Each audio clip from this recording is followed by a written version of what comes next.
Chris Cody, put it on the poll, please, at Le Batard Show. Do you know what a Rube Goldberg machine is? Because that's the word that I was looking for in describing an overly complicated contraption that at the end of it produces something. We were talking in general. I couldn't remember the name of it. But going back to last week, Whittingham, you had us over a barrel. Mike Ryan used the phrase to get caught over a barrel. Yeah. And quite the hot start today. I don't on know live YouTube. I don't know the origins of that. Do you just want to restart it? Sure, let's restart. All right. Even though Give we're us a live. countdown. Even though we're live, give us a In countdown. 5. Okay, yes. 4. 3, 2, 1. The Deshaun Watson news is fairly shocking today. I think most people listening to this would say to themselves, that's an under punishment, even not knowing much of anything else, right? There aren't a whole lot of Deshaun Watson supporters out there. They are. Yeah, no, there's plenty. In the state of Ohio, there's a bunch.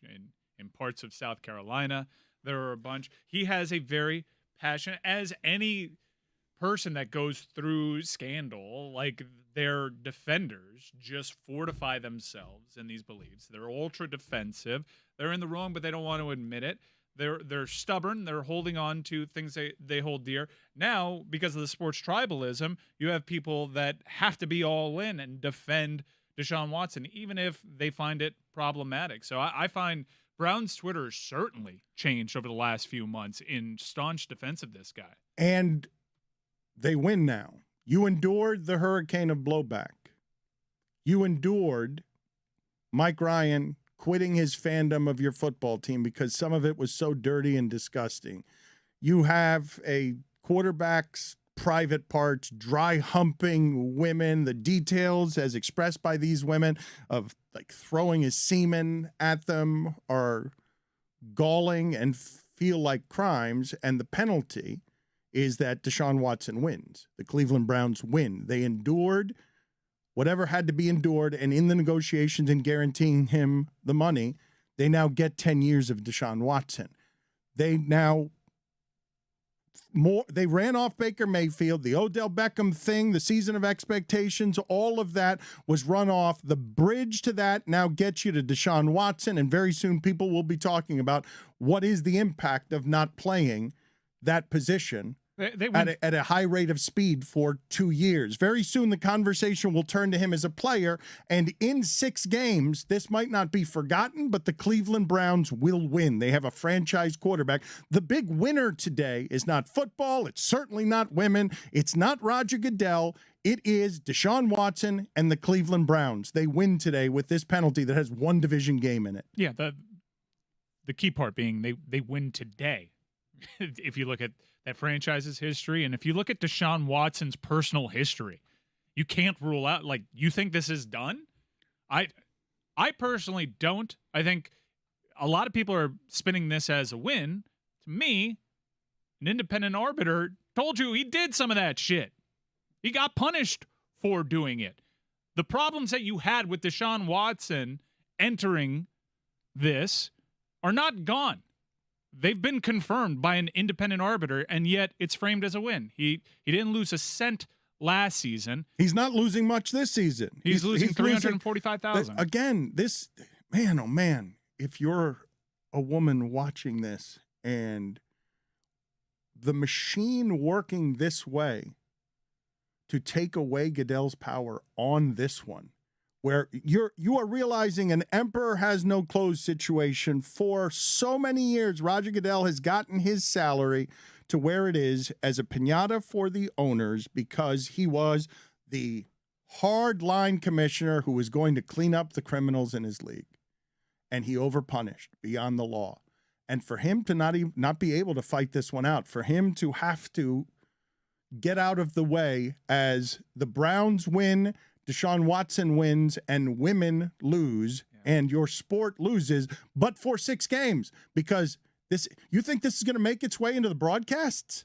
You think there's going to be a lot of, you think in 10 games from now, hell, look at what Tyreek Hill has already done for the Dolphins. Look at what he's already done for the Dolphins. You think 10 games from now, anybody's going to be talking about a quarterback who had a dry humping table problem? No, they'll talk about it Monday Night Football when he comes back, and I think league broadcast partners have shown you that they're not really all that interested in applying that kind of context to it. Look at the celebration of Ben Roethlisberger's career that ESPN threw on his final home game against the Cleveland Browns last year. They tend to avoid these things. It really disappoints me, and I can't say I expected more, that right now on Cleveland radio you have people celebrating this. You have people analyzing this right now on ESPN. What does this mean for the Browns? Only one division game. Wow, they got a lucky break with the schedule. All of it, to me, is very sad and pathetic because he did a lot of this, and he had the resources to settle it. You had someone in a position of authority tell you as much, that a lot of suspicions were confirmed, a lot of allegations were confirmed, and yet this is being held up as a major victory. Can I go back, though, for a second, Mike, on the history of this? You get mad every time I frame this around Goodell, but Goodell has been here as a symbol for ownership shield. Goodell makes his money, a money that is now private because he makes so much of it. Because the television money is so giant. This man made his name on being the guy who punishes above the law. It's how he became the biggest commissioner in sports. Manfred follows him on Trevor Bauer. Manfred learned at his knee, wait a minute, when a guy does something like this, I can get rid of him for years and end his career. Goodell was the pioneer there, using his power like it hadn't been used by anybody since baseball commissioners actually governed the game in the 1920s. And today he puts down his sword. Today the players union and the lawyers and Rusty Hardin, all of them. Well, we don't know if he's put it. We don't know the appeals process, and it wasn't today. It was in the last round of collective bargaining in which everyone saw that Roger Goodell had too much authority over the punishment, the league discipline. And it got changed. This is not really a Roger Goodell story. For me, it becomes one if Roger then decides to take it into his hands and appeal this decision, because then he has a lot more power. And I think he just wants to avoid that entirely. Doesn't he have to? No, I don't. Isn't he incentivized to look? What, to keep this national conversation incentivized to look like he cares, to incentivized to pretend like he cares? How this feels to his league. Which way is he incentivized today? Is it to make it a larger public fight where he says, look, I'm trying to do more here. I'm trying to govern the way I've always governed. I overpunish. I'm not the light on crime commissioner. Well, who does Roger Goodell answer to? The other owners. Do the other owners want to draw this out? Because it's not Roger Goodell. Like, morally, I know for a fact Roger Goodell has been sampling opinions, asking for advice. What should he do? He's been running scenarios. But keep in mind, early on in this process, and we had reports that it was invoked, the behavior of other owners. Daniel Snyder, Jerry Jones. You think he wants to appeal that and have that discussion go right back out there? The NFLPA already told you, NFL, you better not appeal this. Okay, so just know then, if that's the way that they go, if the hardline commissioner says, nope, not interested in that fight, they will have told you. They would have put out the press release. Don't actually care about women. Don't even care how things look. Nope, just want it to go away. Want Deshaun Watson to win, the Browns to win, the NFL to win, and women lose. And like, Roger if he does not fight this. But Roger Goodell's doing his job, right? Because you're blaming Roger Goodell right now when, like, he didn't come up with this decision. The league recommended a year.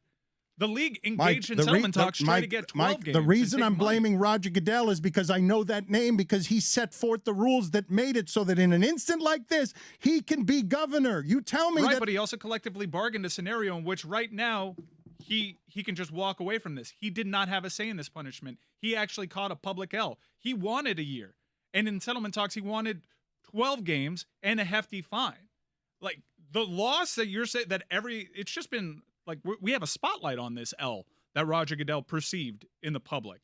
The L came years ago when they collectively bargained that he wouldn't be the guy. Right, he's acknowledged that he's not going to do this anymore. He is not the over-punishing commissioner. Now, he still could be, because after this process, the appeal comes to him. If the NFL wants to appeal it, they can. But they negotiated this process, and this is according to Albert Breer, at least in part because some owners, after so many missteps in discipline over the last decade, wanted the NFL to take a step back in that arena and essentially outsource it to a neutral arbitrator. They have done so. This has been the product of it. And so Roger Goodell can decide right now whether or not he wants to continue to be in this game, or has he officially quit it? You can't claim that you care about women if it's about how things look and business and everything else takes a priority over how it is you made your name as the Punisher. That's harsh. I think it's too harsh. I understand. Look, I am not defending that the NFL cares about women. If you look at their toxic work culture, if you see how they covered up Mike, the Washington Commanders if what you're telling me is that they can't set a precedent here because look at what it does to Snyder. All of this is still men protecting men. Yeah, I think the decision to whether move forward, and we need that shoe to drop, the decision to move forward with an appeal, I think the priority there is not women. It's probably men who are in ownership positions because they don't want to have that conversation drawn out in public. I get you. But also, this was an independent arbiter who was a woman. Roger Goodell had nothing to do with this decision. His decision comes now. I imagine he's going to take the appropriate amount of time to move forward with what to do. And he's going to ask his bosses, the NFL owners, and they are going to care a hell of a lot less about women than maybe even he does. Do I have something wrong in the system of this when I ask you guys the question, an independent arbiter who is a woman, does she have to take into account what has been their workplace precedent of Roger Goodell as an overpunisher, or is she giving 6 games to a guy who's gotten around the legalities of this and is dealing with civil complaints?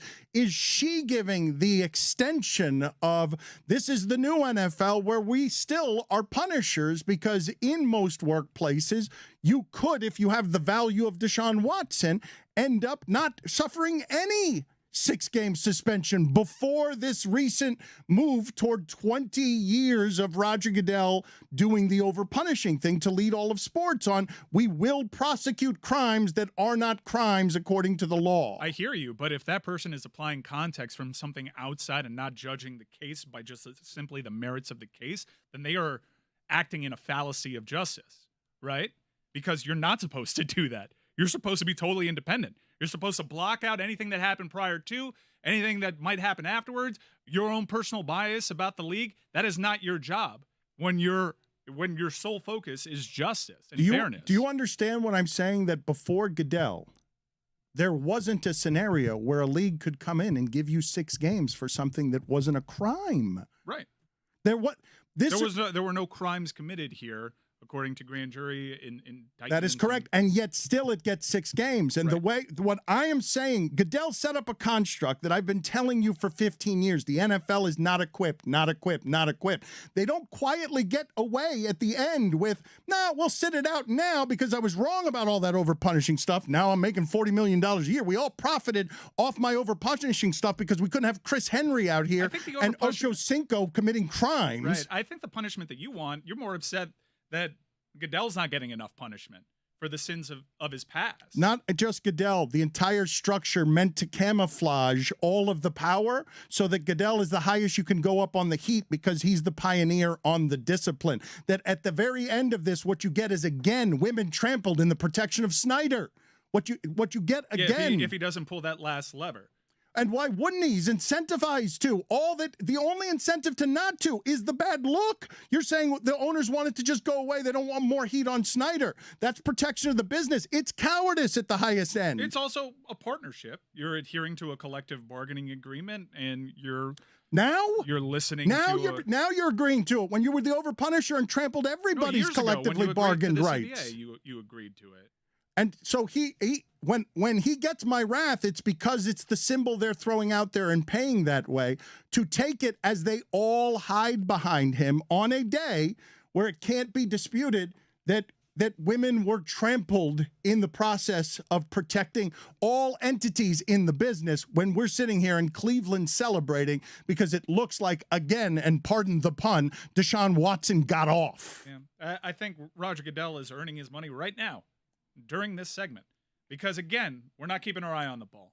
We had someone tell us that Deshaun Watson did those things. He got a punishment for it. And we're out here talking about Roger Goodell when he was powerless in this situation, and now he can decide if he wants to throw himself in there. And what happens if he does? That doesn't mean you're going to take it easy on him. But it's Mike, still not going to be you enough. say he was powerless in this situation. What I'm telling you is there's still time for him to not be that kind of impotent.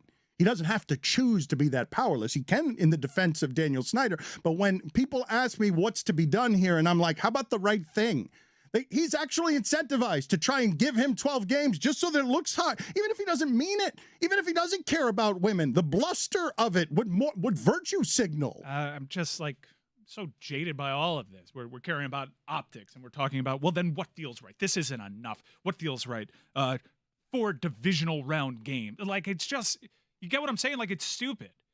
Like, the fact that Cleveland decided to get this quarterback, to me, is problematic. The fact that this league has this in their employ is problematic. The Commanders thing bothers me. All of this, I just find the parsing of, well, that's not enough punishment. Ooh, great. He comes back Monday Night Football. That's a home game against the Bengals. We can win that one now. All of it feels so stupid to me. All of it. There were victims here. Some of them have settled. But they're still victims, is my point, Mike. All of this brings it right back up. They're always going to be victims, too. Everybody but one. I think Busby just announced that 3 of the remaining 4 have settled. That's not, ooh, they got lucky. They had leverage in a negotiation. They were wronged. They were wronged. Their rights were trampled. Their privacy was invaded. None of that changes with today. Because Deshaun Watson, miraculously, in the eyes of Browns fans, is only missing 1 divisional game. It's like, what? There was validity to those claims. And I would honestly be worried about having that person on my team still, because it's very clear, with a mountain of allegations against him, that he had a problem. And he's told you on the record that he's not going to be seeking help because he doesn't think he did anything wrong. So I would have a very deep concern. More so today than I had about Deshaun Watson even yesterday. All of it is gross to me. I do kind of, in this scenario, and he is not a martyr by any stretch of the imagination, but Roger Goodell is a conversation? Really? It's the system. It's not Goodell. It's how the system conspires, including to how it's discussed afterward, where it's 1 division game, and we know that more than the names of the victims. Right. It's the owners, Dan.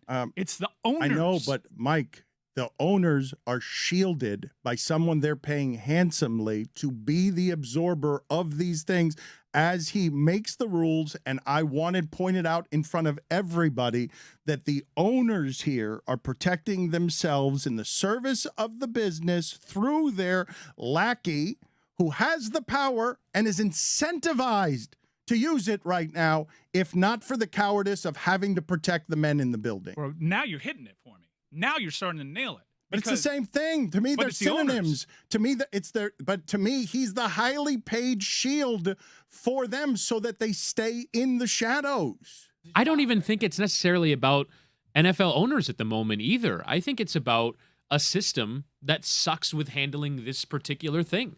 If you look at, for example, the arbitrator, Sue Robinson, according to Albert Breer of Sports Illustrated, only heard 5 of the total complaints that there were when there's, I believe, over 30 now of the total complaints against Deshaun Watson. The NFL only investigated 5 of them, and that's the data that Sue Robinson worked off of. So we had a conversation earlier in the show.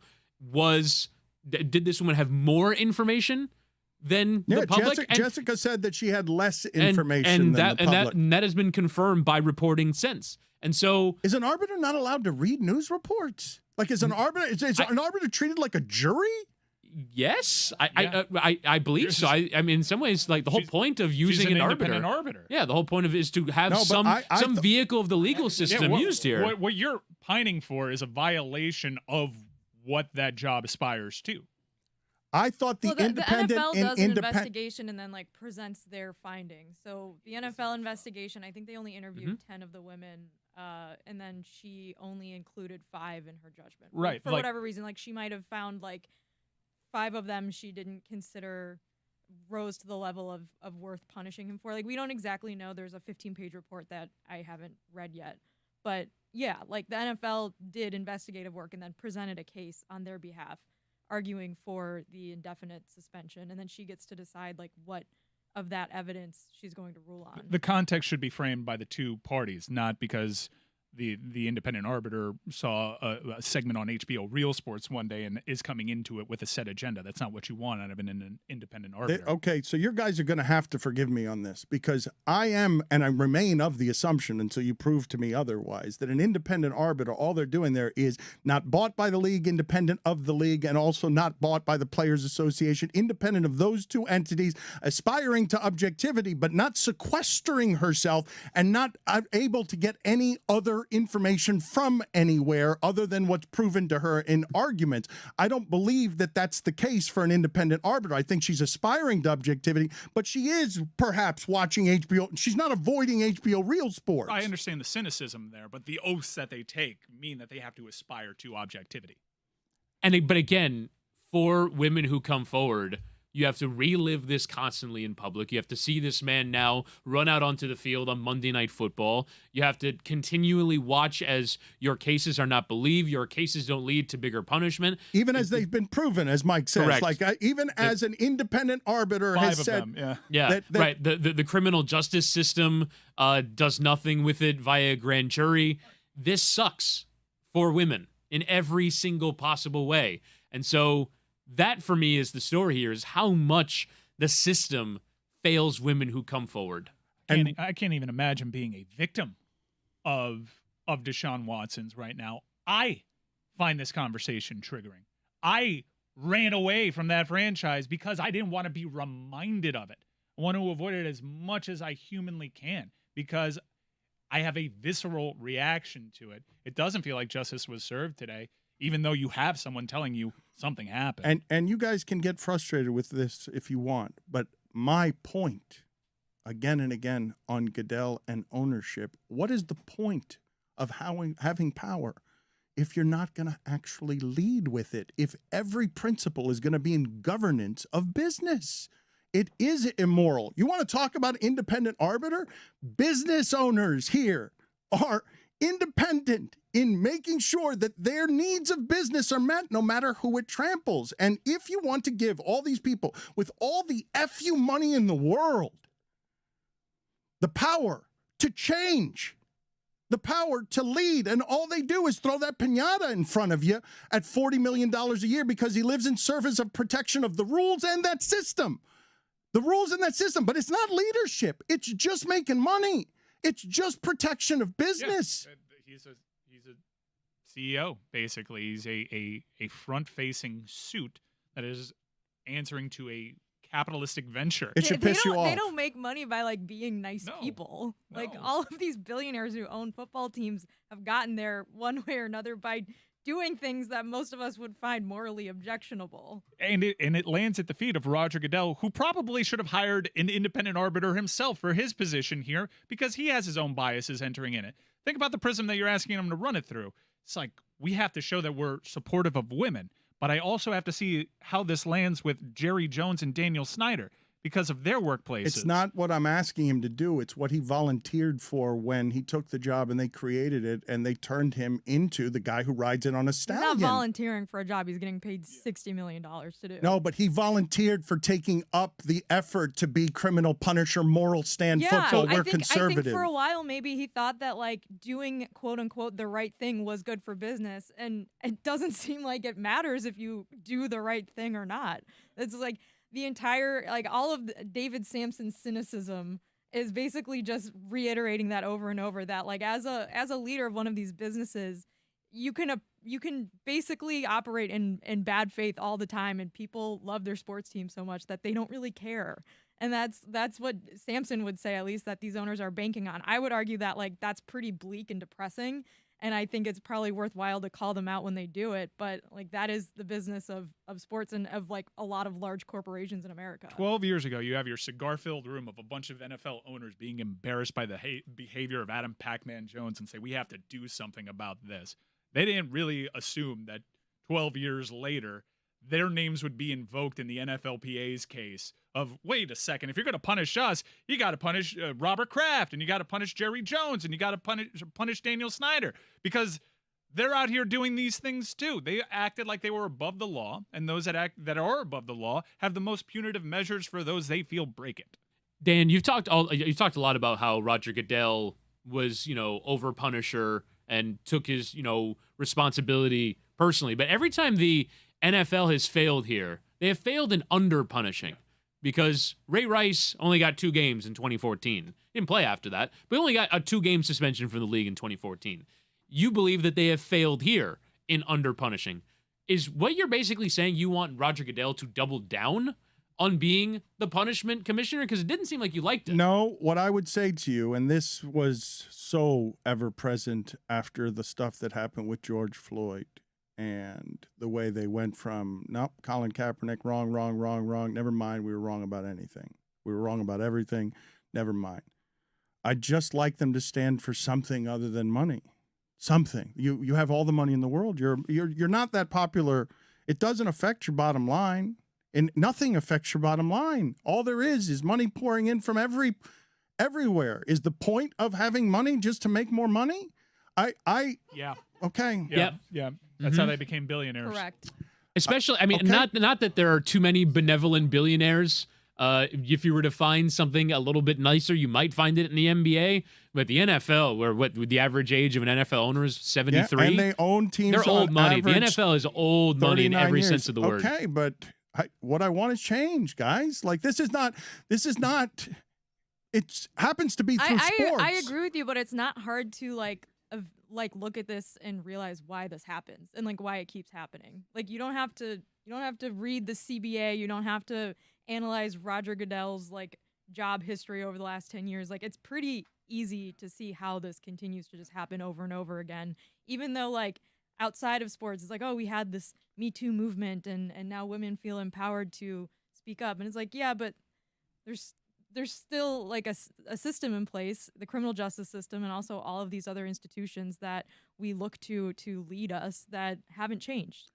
But you guys are numb to the lie, then, is what you're telling me. You're good with the idea that they've been selling us this, and it's a lie, and now it's like, never mind. You guys are just good with it. I'm not good with it. I just see through it.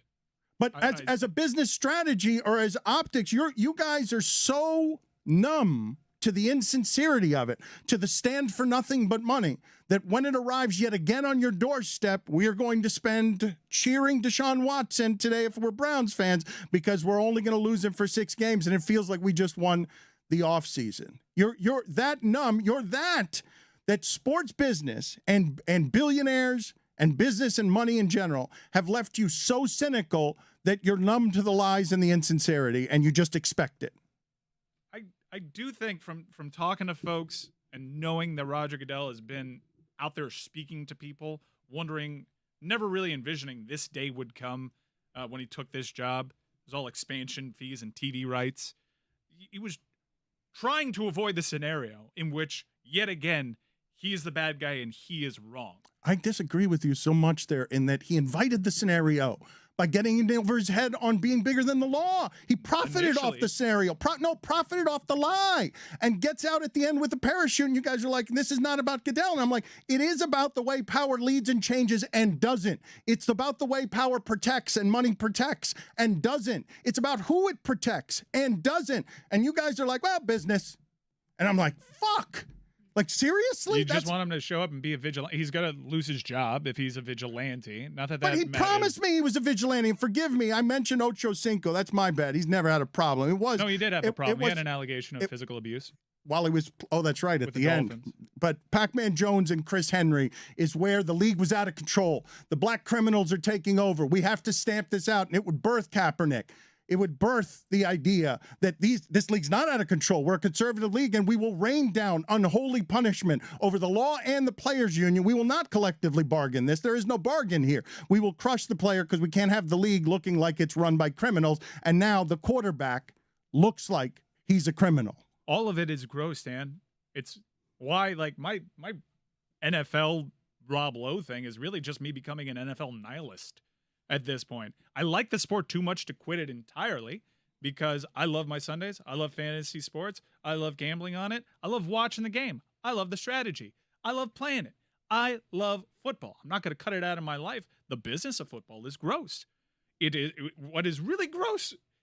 It's really gross what's happening right now. Today's decision, the fact that someone has to apply what his owners are doing in order to decide whether or not he moves forward, all of it is disgusting. I'm no more hypocritical from going from a Browns logo to an NFL logo, but it makes me feel a little bit better about myself, so I'll just march down that path. You mentioned feeling better about yourself. I can't help after spewing acid that on ABC, I was delighted and surprised to see Ed Werder at Cowboys camp. He's always there. Even when he wasn't with ESPN, he was still at Cowboys camp. Ed Werder wasn't at ESPN, is back at ESPN. There was something soothing about ABC. I wasn't expecting to see him on ABC. I'm used to seeing him ESPN at Cowboys camp, but now they continue to grow and they're going to be everywhere. This virus is going to be everywhere, and it is so addictive that Ed Werder soothed me by being at Cowboys camp. It's my sports North Star.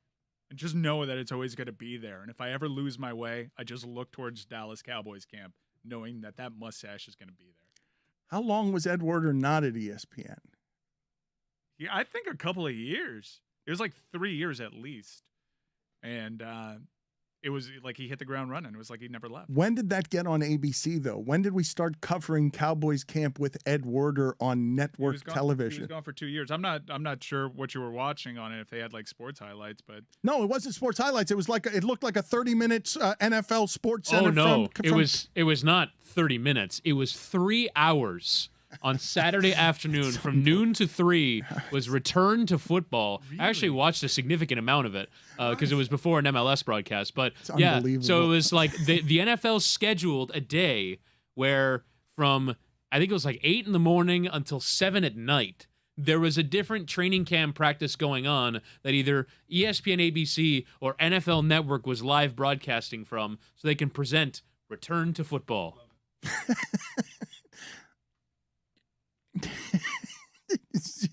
And for all our blustering, we're not going to give a shit once Bills Rams kicks off on Thursday night. All that goes away, and you're just sucked into how awesome the sport is and how great the broadcasts are and how much money you have on one side. And I need 7 catches from Cooper Kupp tonight. It's great. It's why it is a booming business still. I just look, man. Okay, I love it too. I love this dirty thing. I love this sinful, unethical thing. But there are some things that happen. Like, for example, I know Trump is despicable, but when Ivana Trump, for tax purposes, it appears. I'm going to say appears because I have to extend Donald Trump the benefit of the doubt. I get you. Well, maybe it was the kids, but to bury Ivana Trump, who dies mysteriously by staircase a day before the family's depositions, and then she's buried in a pauper's grave on his golf course because of property tax exemptions and 3 different kinds of tax exemptions, and I'm not numb to it yet. I'm not numb to, you can't just keep being so appalling all the time that I get numb to your lies because every last thing is more disgraceful than the last thing that makes it feel like you're not very human. I'm surprised that I shouldn't be, I guess, that 3 hours of football would be on Saturday, the return to football, and that this will be gone 6 games into the season. All of it will be gone. It'll be gone the second Scott Hansen welcomes you to 7 hours of commercial-free football. You'll forget all of it. And you'll be reminded of it one Monday night broadcast that you will watch because They that don't is talk about. They dramatic. won't talk about that. They don't talk about this stuff there. They'll talk about it the first game back, but they'll talk about the game once the game Well, starts. let me ask you this, okay? As somebody who actually watched the Magic Johnson stuff on Apple and have been talking to you for a while about when this stuff gets antiseptic or when the stuff becomes slightly less of a truth because you're in partnership with Apple and Magic doesn't want his story told in the most honest way that would show him on Arsenio Hall and them celebrating that he didn't get it through gay sex. And that doesn't, you're not watching that on the documentary because Magic Johnson's in control of your product. When the NFL product is so large and so powerful and doesn't actually instigate change and lead, but uses that power only to make sure that its broadcast partners are talking only so much about Deshaun Watson, or its broadcast partners are only so comfortable, because people will tell you behind the scenes how the NFL runs these television networks. The NFL has an earned arrogance where they push everyone around. The NFL bows to no one and nothing in how it's presented and how things look. When the partnerships make it so this stuff can't be talked about honestly during a broadcast because people don't want it with their broadcast. Do you see how everything in the system conspires against the victim? Yes. Everything in the system. Yes, 100%. From the broadcast partners having journalism entities, John McClain, who covered the Texans, said the broadcast partners were weighing in directly to the league on how the league should go about the Deshaun Watson thing. And who stands to gain from Deshaun Watson's return? ESPN, Monday Night Football, Halloween night, Bengals at Browns. That's going to do an amazing number. It's the whole system is rigged. It is rigged. And if you're a woman, you think it's rigged against you. But you don't care that all of it is reality television, that all of it is insincere, that all of it is edited, that Hard Knocks, that when you get those honest moments of what do you mean Mike Zimmer was trying to fight Kirk Cousins? Like when you see these things, the real stuff spill out outside of the military school disciplines of football, and you get the real stuff. We all can't handle this beast. We can't handle how this stuff is made, what goes into making it, how it kills its players. We cannot begin to fathom what this vessel is. I will say that those players know this beast better than you, and it's why they don't love it quite as much as you do. They love the Sundays, but they don't feel like they're playing a game the rest of the time. We like it too much. There are people that still actively smoke cigarettes, people that still turn to alcohol too much. And it tells you that it's not good for you, and you're ingesting it. I don't actually have to be on the field for the stuff that's bad for me, and I still get to have that level of enjoyment. I'm not going to stop that. I don't stop drinking. Think I'm going to stop that? I don't stop betting on it. You don't stop drinking, but you're now taking Metamucil, and you're doing that. Right, because I don't want to stop drinking. I don't want to stop partying. I want to live the life that I did when I was 20, and I don't want to actually sacrifice any of my own enjoyment. So that's why I'm going to slather my face in Botox. I'm going to drink as much Metamucil as I can find, causing shortages all across the world, just so I can keep it going, because I eat first.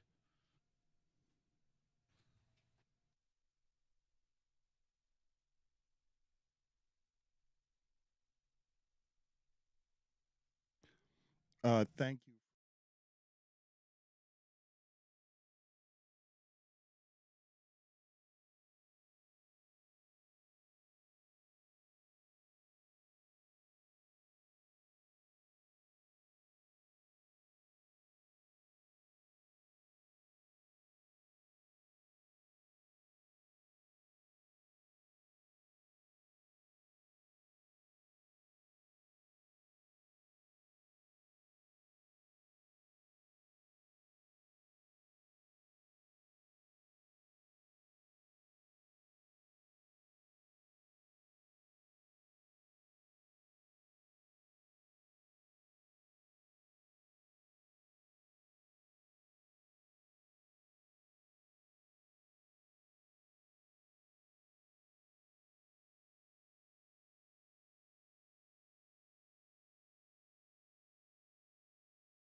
Amin El Hassan joins us now. We're happy to have him around. He always, look at him, just the face of sunshine. Thank you. We've got basketball stuff and other stuff to get to with him, but I want to do funniest thing from the sports weekend here. Let's go around the room because there's plenty to choose from. Hey, people, tell us what in the sport made you laugh hardest this weekend.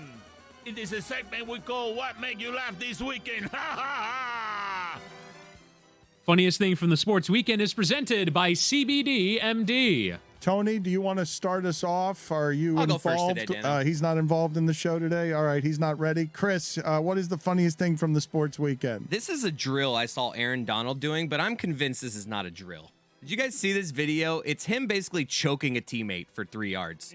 He's like doing this thing where his teammate is standing next to him. He puts his right arm out towards the guy's neck, and he does this thing where he just like jabs the neck. And this poor number 69, probably like an undrafted guy, is just sitting there like his neck is shaking, and it's just it's not a football drill. I think that there are so many people in sports who the people watching, no matter their level of expertise, simply don't understand how strong those human beings are. And I wish I could put any one of us for one play, not myself, anybody other than me, for one play in front of Aaron Donald so that you guys could know what that strength feels like for no two men to be able to block it. This guy's got perfect hair for this drill because his hair just like flops back as it's just such a funny, such a ridiculous drill. Who's the guy? You say he was number 69? Number 69, I'm gonna look it up. Okay, so he's just a guy, and you're saying it's not a football drill. It's just Aaron Donald put his arm up and just ran him back. Like he to said the something to him. It's like, hey, watch your mouth. Boom. The $130,000 that he'll make from training camp, presuming he's not a roster NFL player. Well, I would say that's his entire job. His entire job is just to be on the receiving end of that from Aaron Donald. Whittingham, what was the funniest thing from the sports weekend? I really should be better than this, but there was a score bug this weekend from NBC Sports Philadelphia, which shows Phillies nothing, Pirates nothing, and the logos show the Phillies P and the Pirates P. So it's Phillies P 0, Pirates P, and it looks like poop. The score was poop. It's funny because it said poop. It was really funny. That's every Pirates game, though. I was just going to make that joke. I was scanning my brain for what's the Pirates joke that can be made here. On the subject, by the way, of Aaron Donald, do you see that he said that he will be in Los Angeles as long as Sean McVay is still there? All of a sudden, from retirement to that. That, like, Sean McVay is worth whatever salary you're paying him purely on the basis of he'll keep Aaron Donald around for another year. I feel like that was the fakest like retirement thing we've ever heard. Nobody ever actually thought Aaron Donald was retiring, did they?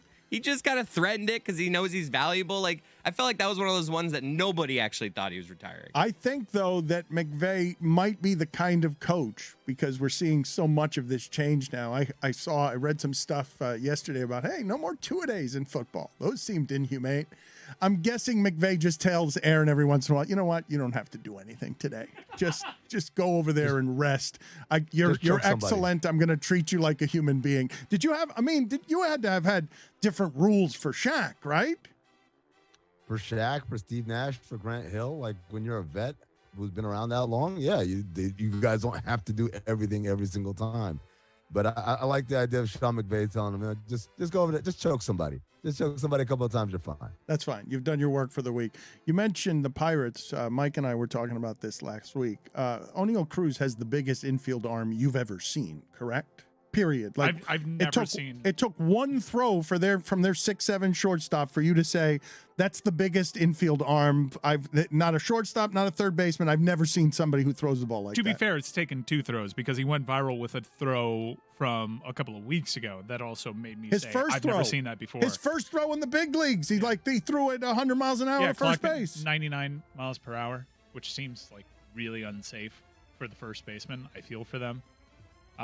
Yeah, he's an incredible talent. Got him in the beginning of July, plus 550, and I'll rookie of the year.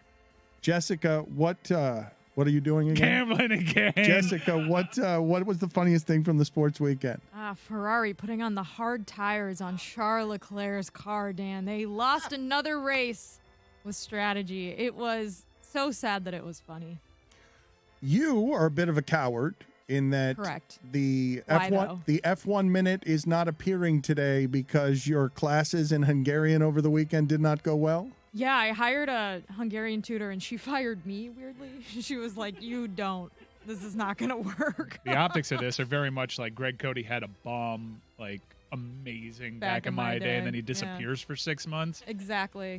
Well, she's all scared the of the applause you pressure. got for the French now one. it's summer break and we're going to come back after the Belgian Grand Prix and maybe I'll speak Belgian, Dan. We'll see. It's either Flemish or French. So. I don't know. I like Belgian. I just called something that was cool bomb. That was such an asshole correction. It was so bad. Well, I looked it up because I was like, oh, what's next on the calendar? They're taking a month off. And I was like, Belgium. What do they speak there? Yeah, it's either French or Yeah, Flemish. that was the joke, was that it was not an actual language. But thank you for explaining it, Chris. Yeah, I thought your F1 minute last week was pretty fat. With a PH. What would the kids say today? Lit is even past date, right? Like what would it be called? Your F1 minute. Even if you say fleek, you're. I think it's an fire. ancient- I think fire Well, is the that's one like that I hear Fire- most often. Fire has stood the test of time. Yeah, fire's good. been good for a long Turnt? time. Are we turnt? Are we hyphy? Oh, no, we're not turned Kids, anymore. are We we haven't hyphy? been hyphy in like 10 years. We haven't been hyphy? I think the Bay Area still gets hyphy. Is turnt expired? Turnt Gas. is expired. Gas is what we Yeah, say it's nowadays. Gas is not as Super good as gas. fire. No, super gas better than fire. Super gas is better than fire? That's right, Dan. Mike Ryan, Poop for me. what was It was a poop. poop? Yeah, poop. He took my poop thing. The poop was it was really funny because again it said poop on the screen for a while. Amin, what Poop was is the funny. funniest thing Poop, from the poop. sports weekend? Poop. Keith Hernandez living out all of our nightmares by mispronouncing Jazz Chisholm's name the bad way. Yes. That Keith Hernandez, it was funny that he called him. Jizz Chasm. Which would be my porn star name, coincidentally. Chasm. Yeah, Jizz Chasm. Robbie Anderson is changing his name, and I want to do this. I want to go with Robbie Anderson, who is changing his name from Robbie with a Y legally to Robbie IE. Because he likes how it looks, his signature looks better, and he's right. He's right.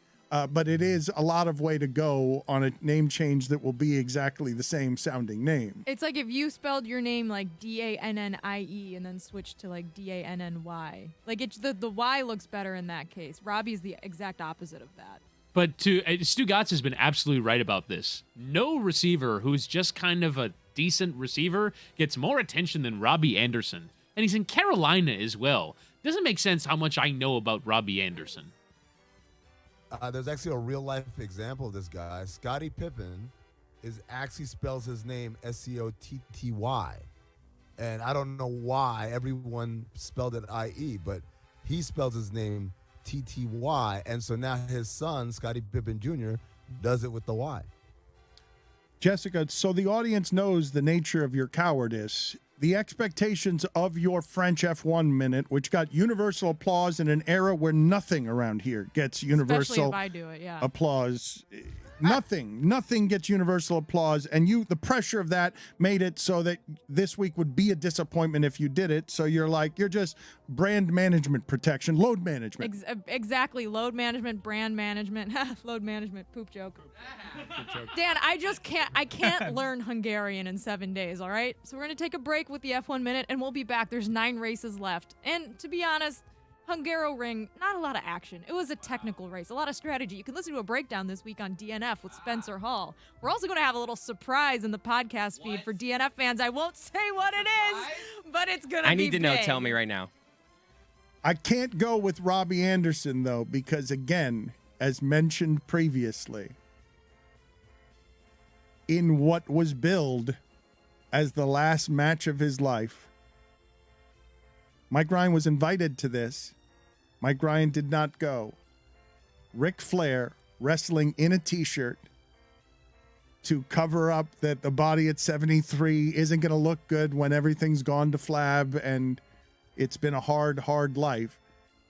He looked to be having a heart attack in his last match in front of his children. And to be fair, he had a lot of photos where he was a deeply, deeply unhealthy shade of red while tying his shoes. He was in no condition to do this, face covered in blood. He faked a heart attack and then Three Stooges style emerged from it to eye gouge. I've never seen that move in a wrestling ring. Ever.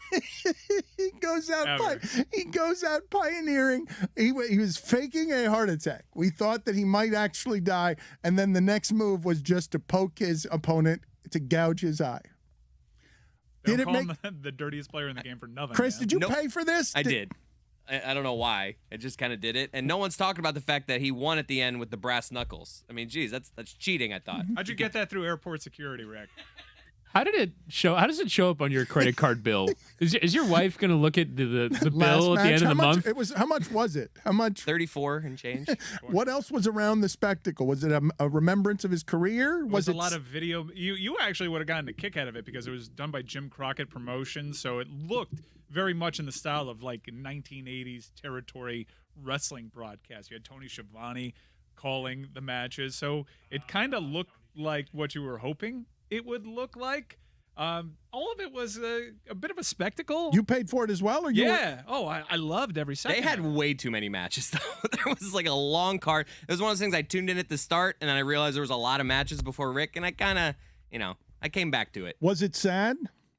I mean, the Rick part was just, yes, of course. He's ridiculously old, and he's throwing this guy who's like in his prime, and he's throwing him very slowly to the turnbuckle, and then this guy's sprinting to the turnbuckle. And Ric Flair's slaps at this age obviously are not the same slaps, but the way that they're reacting to these slaps as if they're still strong slaps was actually comical. I'm happy he got to have that moment. It meant a lot to him. He wanted to go again. We had enough nostalgia to make us feel like we were watching Ric Flair. To me, in my mind, his last match is always going to be the one that he had against Shawn Michaels, because then he could really go. It was sad that he looked 73, but it was also amazing that he's doing this with a pacemaker. No one's ever done that. He gave us laughs. He made you care. You don't have to do a bunch of flips to tell a good story. And he got body slammed and he was bleeding. Yeah, he had the juice. Like the juice was flowing. Like it was $34 well spent. I encourage anybody to go and do that. I don't think the internet's going to agree with that. Put it on the poll, please, Chris Cody at Le Batard Show. Was Ric Flair's last match $34 well spent? Because you might think that to honor him, but you were at one of his big birthday parties. You're friends with him. He introduced a DJ set of yours. You were going to like that no matter what. Yeah, well, I'm a huge Ric Flair fan. But I also have standards for him, and I know what he overcame to get that. He should be dead. Like, it's amazing that he is doing this with a pacemaker. His family thought he would be okay dying in the ring on this, correct? I kind of thought, like, when I read about it, I'm like, what are you doing, man? This is crazy. You should not be in that ring. But he got checked out by doctors. They said he was all right. I'm happy he got to have that moment. He was surrounded by friends. It was really cool that Mick Foley, The Undertaker, and Bret Hart were ringside, and you kind of had like a mini Mount Rushmore of wrestling there on that side. It was really cool to know that Rick got to be surrounded by friends and colleagues, people that he has worked with for so long, careers that he has made, and he got to perform maybe for one last time. I doubt it. I have my doubts always with Rick when it comes to that, because if this was profitable, they'll try to run it back. But I'm happy he got to have that moment. How do you navigate your childhood emotions and the moral conundrums with him, as we've had to do a new math with Chris Jericho's and a bunch of other people? I told you when this was relitigated in the public like a year ago. I knew Rick well after that incident. I judged Rick based off the merits of when I became friends with him. I do think, like, if I find out that Motley Crue was rude on an airplane, kind of like the cost of doing business, not to rationalize it. It was bad. He's gotten severely punished for it. There's a reason why he's doing this card on Triller as opposed to doing it with AEW. I would love to see Ric Flair get the send-off that, say, Sting is having, because I think that just his promo ability, he has so much to give to the game. Part of me is sad that he had to do this independently because he was basically treated like a pariah. I think he served his time, and I know the man who he is now, and he's still like something that I really enjoyed from my childhood and my youth, and I've explained that. But it was also like that. Mike had that feeling, but then you can also be less emotional about it, and just like it was like funny because it was so ridiculous because he was so old. So it's like both ends of the spectrum. Faked a heart attack in front of his But kids. that was great. And then That made me laugh gouged. out loud. That was because incredible. If I'm being like, I saw it was such a ridiculously overacting. I was like, he's clearly like he's going. I saw it coming from a mile away. It wasn't, and this is probably better. It was not so like it wasn't a moment where I'm like, oh my god, he's actually having a heart attack. There were two of those moments where I was There were. where Dude, I when he was laid down worried. on the mat for 5 straight minutes, I was like, is this a thing or is Yeah. he just resting? But he really turned on. Oh God! Oh God! Oh God! He really turned it on to And him. then did it. I knew that the gouge was coming. I wanted it so bad. Now, Mike, I want to ask you, was it less or more convincing than Al Pacino in Two for the Money when he has a heart attack in the airport to scare Matthew McConaughey? Less convincing because I had watched Two for the Money 5 times, but then when I rewatched it for Cinephobe, I was once again surprised by it, and I thought there was a chance that Al Pacino might die. But it was all just a huge ruse to get Matthew McConaughey All right, to I've got sleep a couple, with his wife again. I've got a couple of questions on this. One, what is the best movie heart attack that you have seen? The best performed movie heart attack? Is it from The Godfather? It's got to be somebody with arm pain. It's got to be somebody who falls on the ground without a lot of histrionics. But also, you mentioned Al Pacino. Is this a real thing, or was I fooled by the internet? Michael Mann is saying a Heat 2 is coming? Right, the novel is coming. I think the novel drops this week. So that he wrote a novel, Heat 2, and hopefully that means we get a film. I don't know if the characters are the same. I don't know if we get to run it back with the original cast. I don't. Oh, it can't be the original class. No, it can't be no, well, it 80-year-old can't De Niro and 80-year-old Pacino Well, I don't running think Val around there. Kilmer can really No, convince in me fact- as an assassin right now. Sizemore with his Hank Azaria. priapism. Hank Azaria. He's got a great ass. Yes, Hank Azaria with a role just under Pacino being yelled at by Pacino. So I found all sorts of lists. People have done this before. Heart attacks in cinema. The best, you've got a list of the best heart attacks in Wow, cinema? their number 5 is super strong. All right. Well, how many do you have there? Do you have 10? Do you have 10? Can we do a top 10 list, or you can, or do we need to do a top 5 list? Because which are the ones you're thinking of? You've seen an awful lot of bad ones on Cinephobe, haven't you, Amin? I have. You know, the one I'm thinking about wasn't quite a heart attack, but it was someone convulsing. It was Carl Weathers as Apollo Creed when Drago knocks him down. He falls face down, and then he begins convulsing and twitching. And the real-life trivia behind that is the on-set doctor actually rushed into the ring because he thought Carl Weathers was actually convulsing and dying. That's how convincing of an acting job that Carl Weathers did. That's why we named our Ass Off Award for those who act their ass off after Carl Weathers. Wait a minute. Did they ruin the scene because the doctor was so convinced that the scene got... If you watch it, the first time when he falls and he starts twitching, it's a second and then it cuts because I believe the doctor had rushed in. And so every other shot is like a bunch of people in the ring. There's one where he's twitching again, but it doesn't quite look the same as the original twitch. I think 100% he was so convincing they ruined the shot. I want to do some basketball stuff here with Amin, and we'll get Mike as soon as Mike puts together his top 10 list of movie heart attacks. I'm going to take in all the data that the internet is giving me right now and put together my own top 5 because I'm not liking some of these. Okay, very good. You can take your time with that. I thought you would go to a file cabinet and just pull it out. I'm sorry, we're making it up on the fly. This is a very niche part of cinema. I understand. Bill Russell, before our time, and we talked to Howard Bryan about this earlier, your thoughts here as somebody who cares about the game very deeply.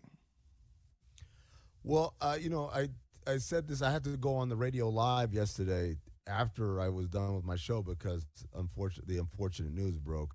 And what I said was basketball, we are gifted and cursed by being the baby sport in terms of pro sports. Football, baseball, and hockey have all been around over 100 years or just about. And meanwhile, basketball, we just turned 75, pro basketball. And so for us, we don't have the concept of legends who lived a long time ago who none of us saw play. Like baseball can talk about Babe Ruth and football can talk about, the guys that played in the black and white pro football era and all that stuff. But basketball, our legends walk among us. They're living history. But as a result, we have to watch them pass away. I looked this up, and of the top 75 players in NBA history, 11 of them have died in the last 10 years. That's 15% of the greatest players to ever play the game have passed away in the last 10 years. So when you talk about Bill Russell, who the Finals MVP trophy is named after, you're talking about the greatest winner in professional sports history. You're talking about the first black head coach in professional sports history. You're talking about a man who made an indelible impact on, if you just look at his civil rights track record, you would say, what a great life this man has led. And then, oh, by the way, he's also the greatest winner in professional sports history. It's like, wait, what? While doing this, he also found the time to play basketball better than anyone ever in the history of the game. Where will he be regarded more excellently? I mean, like in terms of memory and icon, is it greatest winner ever, or is his work and his way of being, can it be comparable in terms of excellence when you hear people talk about the human that he was and the way he protected his dignity in the face of some pretty awful racism? Yeah, in a weird way, both. And I'm not saying that as a cop-out, but it's like it's rare when you get someone who's so excellent at both that he is appropriately regarded, I would say. We had a caller who was saying, oh, this guy never got his just due. I'm like, nah, I wouldn't say that, because first of all, the Finals MVP trophy is named after him. Second of all, anytime this guy walked in a room, it didn't matter the age of the players in the room. Everybody gravitated towards him. Everybody knew who he was, and everybody sought him out and tried to hear things, stories and philosophies and all that stuff. So he's one of those guys where I think he was properly regarded. And this is crazy. I don't think this has ever happened before. Amin is alleging it is the highest form of flattery and eulogy you could give a sports figure. You're alleging here publicly. I can't believe you're saying it. Bill Russell is above overrated. He cannot be touched by the smear of overrated. You're not allowed. I didn't know there was such a thing. You're saying that I'm not allowed to call him overrated. No one is. You can't. I mean, it's the dude played 13 years in the league. He went to the finals 12 times. He won 11 of them. In closeout games in his life, including college and the NCAA tournament, including the Olympics, and including closeout games and game sevens in the NBA, he was 21-0. He never lost a closeout game. So when you start kind of going through his track record of success, you realize, I'm pretty sure in high school he didn't lose any closeout games either, by the way. I just don't know what the number is, including the high school games. But he was 4-4 in high school. They just don't use those. Like it was, they just started the counting when he got to the first of the 21. It was unbelievable. He lost to this guy named Stubby Griskin. It's an underregarded part of the history of Bill Russell. 2-6 in closeout games, 8th grade through high school. Stubby Griskin's like, I had his number. Locked him down to the post. You want to hear how underrated he was? He was like a world-class high jumper, and this was pre-Fosbury. What's the Fosbury flop? Flop, yes. Yeah. So he literally used to just dive headfirst above the bar. He was the first person to clear 7 feet, I want to say, in high jump. One of the guys that he competed against in high school was this dude named Johnny, and Johnny was talking about, oh, this guy's great, whatever. And then Johnny went on to have a career in music. His name's Johnny Mathis. This dude named Johnny. The dude, he really had like a mythical level life. And again, I think the cool thing was he was around. You go to All-Star weekends, you go to the NBA Finals. He was at all these events. The players were always talking to him, and he was up to date on the current game. He wasn't like a lot of, jaded, retired guys talking about, oh, the game is terrible, whatever. He was still very up to date with the current game and was engaging with players. Brian Scalabrine told me a story about him sitting next to him on a flight and for a cross-country flight. And Bill Russell just told him stories about, like, mind games with Wilt Chamberlain and stuff like that. Jessica, I wanted to talk to you about guys, real quick. I need a ruling on this. Does it have to be a heart attack, or can it just simply be cardiac arrest? It's best acted. It doesn't have to end in death. It just has to be. Can we just say your heart stopped? The best portrayal of the acting. We are how believable. Oh, there's great acting in this top 5. I just need to know what the rules are. I'm telling you what the rules are. Please stop interrupting me while I'm trying to tell you what the rules are. I asked you a very direct question. The rules are, and these are all the rules. I'm gonna say it's a yes. It's a yes. There doesn't have to be a death. You just opened the door to the Mission Impossible franchise. No, I want that out of here. That's another one I of have the a top rules. 5 just self-defibrillation. No. Okay. Number 5, Casino Royale. Okay. Number 4. Number 4, Ethan Hunt in one of the Mission Impossible movies. I believe that was Mission Impossible Let's 3. clear out this category. Self-defibrillation. Just, I think it's the second time he did that in that franchise. So let's just say Ethan Hunt has 2 of them. All right, just close out whatever the Mission Can Impossible whatever happened in category. Dumb and Dumber count? It was rat poison, but his heart stopped. Can we just do that? Because that would be number 1 for me. Pills are good. Pills are good. Good. We will get to the top 5 heart attacks, cardiac arrests Shit, I burned through some good ones. in the history of the Why did I movies. do that? Now we need 2 more. But Jessica won't shut up about the awkwardness of the HBO Max show, The Rehearsal. Oh. And I mean, have you seen it? it is so strange and wonderful. It's got to be one of the strangest things that's ever been allowed to be put on television. What is their budget? That's the I only was question wondering I the have. same What thing. is their budget? How are they paying all these extras?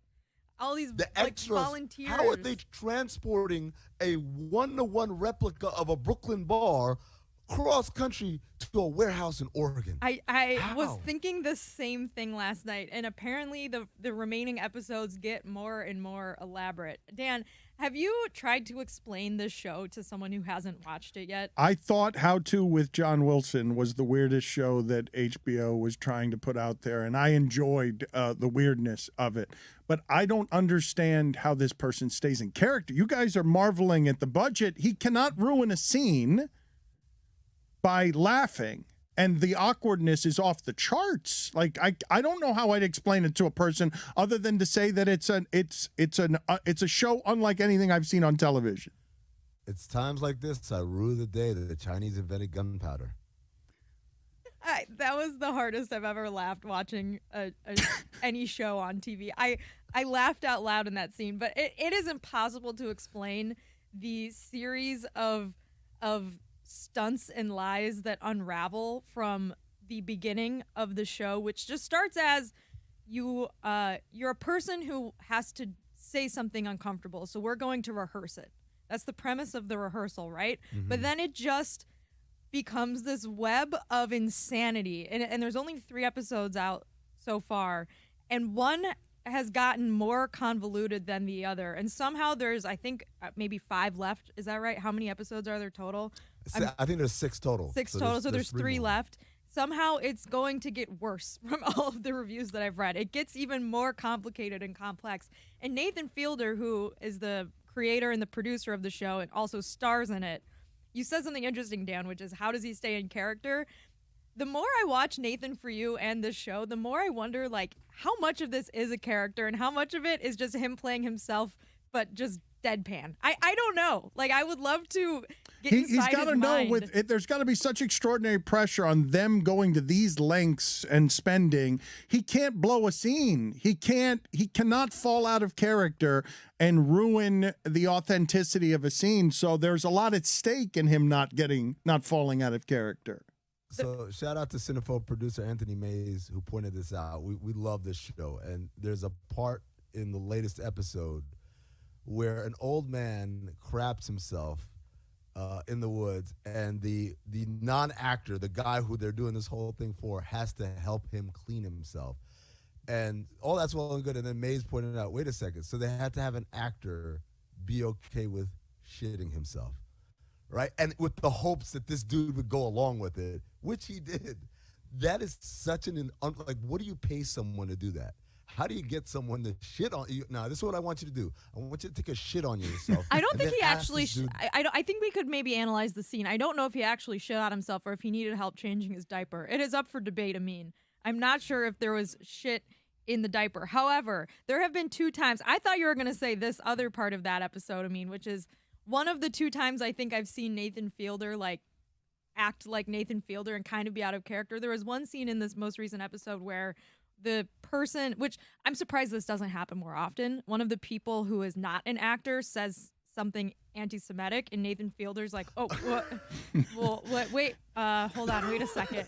And he kind of has to backtrack for a second, and then he comes back into character, and he's like, well, I guess if that is something you would actually say, then I guess you can say it. But he has this moment where he's like producing it mid-conversation. No, he's the like, look on his face was, it is rare for you to be able to pull off that was awkward anti-Semitism, and somehow it's funny. Yeah, and then there was another time in Nathan For You where this is, I think, one of the most hilarious episodes of the show that exists. I think it's in the first season where they do this gasoline rebate, and to get the rebate, you have to like hike a mountain and do all this crazy shit. And at the end of the scene, he's talking to the guy who owns the gas station, and the guy who owns the gas station says a comment as an aside that he drinks his grandson's pee. And Nathan Fielder exits character for a second, and he's like, wait, I'm sorry, what did whose pee do you drink? And then he like kind of just snaps out of it for a second. And he's like, what the fuck are you talking about? And then he kind of comes back to it. And it is one of it is so funny because you don't know, like, there's so many absurd things that happen in these shows, and most of it involving real people, and it's unpredictable. But somehow he is able to navigate like 99.9% of it and remain the show version of himself. But there's like that 0.1% where he just is like, what did I don't think this show is for everybody. I think a lot of people will be put off by just how awkward and uncomfortable it is. But more than that, it's just strange. But I'm going to disagree with you, Jessica. I think the anti-Semitic part, he stayed in character because he says to him, maybe you want to rethink that. And then the guy says, well, that's how me and my brother talk to each other. And he's like, on second thought, go ahead. If that's authentic to your I agree. But there is like a split second right when he first hears it that he kind of like is like, whoa, that's right. Wait a that's second. right. That we need to stop. Oh, well, do we? Do we need to stop? All right, I just need to clean something up from earlier.